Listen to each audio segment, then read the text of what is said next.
የኢትዮጵያ ህዝብ የኢትዮጵያ መከላከያ ሰራዊት የኢትዮጵያ መንግስት ክህደት አያውቅም ምክንያቱም እኛ መንግስት ነን የህዝብ ኃላፊነት አለብን የአገር ታሪክ መጠበቅ አለብን ጠባሳ ነገር ለማብረሰብ ቁርሾ የሚተው ነገር መስራት የለብንም እንታገሳለን እንደ ሰሜን እዝ ተገርተን እንደ ሰሜን እዝ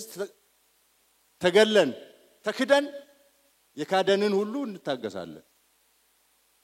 አገር ነው የምንመራው መፎከር ዛሬ የሚፎክሩ ጀነራሎችን የዛሬ ፉከራ በትግራይ ህዝብ ዘንድ ጎበዝ ጀግና አያስብልም አስገኝም ጀግንነት አስገኝም ጎብለላ አድርግም ምክንያቱም የ2013 ፉከራ በትግራይ ህዝብ ላይ ያመጣውን ጣጣ የትግራይ ህዝብ ሙሉ በሙሉ ገብቶታል የትግራይ ህዝብ ይልቅ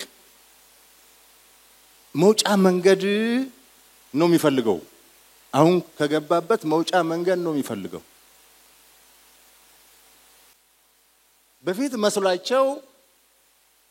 ትግራይ ህዝብ ላይ አደጋ የመጣ መስሏቸው ተቀስቅሰው ምን ብለው የተደባለቁ አሁን ተለይተዋል ህዝቡ አሁን ተለይተዋል ራሱ ታዋጊው አሁን ተለይተዋል አሁን ብቻ የመቅረት ዘመን መጥቷል ከፍተኛ ስጋት ነው ያለው ጄኖሳይድ ፈጸመብኝ ሲል ከነበረው ሻዕቢያ ጋር አሊያንስ ይፈጥራል ሉክ ይሄ ራሱ ክደት ነው ሌላ ክደት መልክ ነው እኛ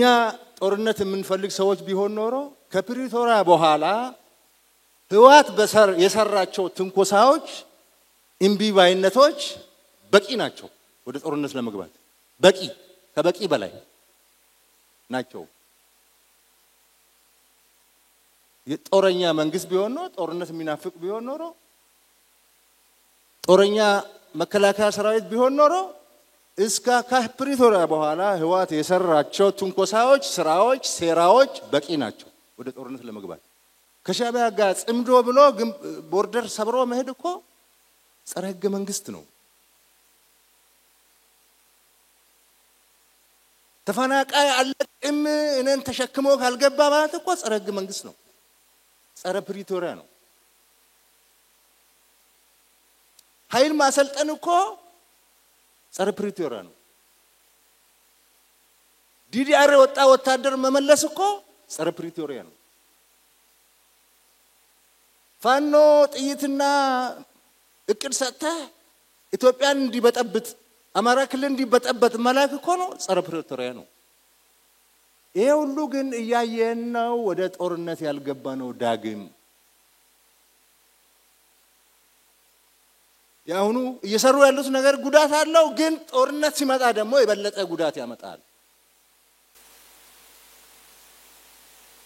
ተብሎ ነው በጊዜ ሂደት ብዙ ቀልብ የሚገዛ ሰው ይፈጠርና ይሄ ቀልብ የሌለው ተንጓሎ ይቀራል በሚል ነው ይሄድን ያለ